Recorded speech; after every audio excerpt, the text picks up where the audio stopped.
வணக்கம். நான் உங்கள் அன்புமணி பேசுறேன். நேற்று உச்சநீதிமன்றத்தில் வரலாறு மிக்க ஒரு தீர்ப்பு வழங்கியிருக்கின்றார்கள். அதாவது இந்தியாவில் உள்ள தேசிய மாநில நெடுஞ்சாலையில் உள்ள மதுக்கடைகளை மூட வேண்டும் என்ற ஒரு தீர்ப்பு. அதிலும் குறிப்பாக தமிழகத்தில் உள்ள தேசிய மாநில நெடுஞ்சாலையில் உள்ள மதுக்கடைகளை உடனடியாக மூட வேண்டும், அதாவது நேற்று இரவுக்குள் மூட வேண்டும் என்று ஒரு வரலாறு மிக்க ஒரு தீர்ப்பு. இந்த தீர்ப்புக்கு முழு காரணம் பாட்டாளி மக்கள் கட்சி. உங்களுக்கு எல்லாம் தெரியும், மருத்துவர் ராமதாஸ் ஐயா அவர்களும் பாட்டாளி மக்கள் கட்சியும் தொடர்ந்து 30 ஆண்டு காலமாக மதுவை எதிர்த்து போராடி வருகிறது. உச்சநீதிமன்றத்திலே மேல்முறையீடு செய்தது முதல் மனுதாரர் எங்களுடைய வழக்கறிஞர் பாலு அவர்கள். ஃபர்ஸ்ட் பெட்டிஷனர் என்று சொல்லலாம், பிரைமரி பெட்டிஷனர் என்று சொல்லலாம். அந்த வகையிலே எங்களுக்கெல்லாம் மகிழ்ச்சி. காரணம், இந்தியாவுடைய மது கொள்கையை நிர்ணயித்தது பாட்டாளி மக்கள் கட்சி தான் என்று. இதனால தமிழ்நாட்டில் உள்ள 3321 மதுக்கடைகளை நேற்று தமிழக அரசு மூடியிருக்க வேண்டும். அதாவது 3/2 மதுக்கடைகளை மூட வேண்டும். இது எங்களுக்கெல்லாம் மிக மகிழ்ச்சியான ஒரு செய்தி. காரணம், தொடர்ந்து மதுவை ஒழிக்க வேண்டும் என்று நாங்கள் பாடுபட்டு வருகின்றோம்.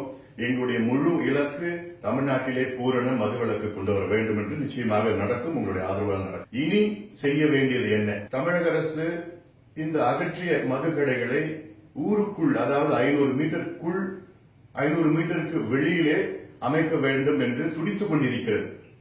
அதனால் இங்க இருக்கின்ற பொதுமக்களாகிய நீங்கள் விழிப்புணர்வோடு இருக்க வேண்டும். காரணம், உங்களுடைய கிராமத்திற்கோ அல்லது உங்களுடைய தெருவோ உங்களுடைய பகுதிக்கோ இந்த கடைகள் வரலாம். அதற்கு உங்களுடைய அண்ணனாக, உங்களுடைய தம்பியாக என்னுடைய தாழ்மையான வேண்டுகோள் என்னவென்றால், அப்படி அரசாங்கம் உங்கள் பகுதியில் இந்த கடைகளை வைக்க முயற்சி செய்தால் நீங்கள் அதை எதிர்க்க வேண்டும். ஆகிய அருகில் உள்ள பாட்டாளி மக்கள் கட்சியுடைய நிர்வாகிகள் நீங்கள் சந்தியுங்கள். அவர்களுக்கு நாங்கள் தகவல் சொல்லியிருக்கின்றோம். அவருடன் சேர்ந்து நீங்கள் பொதுமக்கள், குறிப்பாக பெண்கள், இளைஞர்கள் அதிக அளவிலே ஆர்வத்தோடு நீங்கள் வந்து தொடர்ந்து போராடுங்கள். அந்த கடையை அங்கே வராமல் தடுத்து நிறுத்துங்கள். என்ன பிரச்சனை இருந்தாலும் நான் இருக்கின்றேன். உங்கள் மீது என்ன வழக்கு வந்தாலும் அதை நான் பார்த்துக் கொள்கின்றேன். காரணம், இந்த 3321 கடைகள் மீண்டும் அரசாங்கம் அதை தொடங்கக்கூடாது. அது உங்கள் கையில் தான் இருக்கிறது.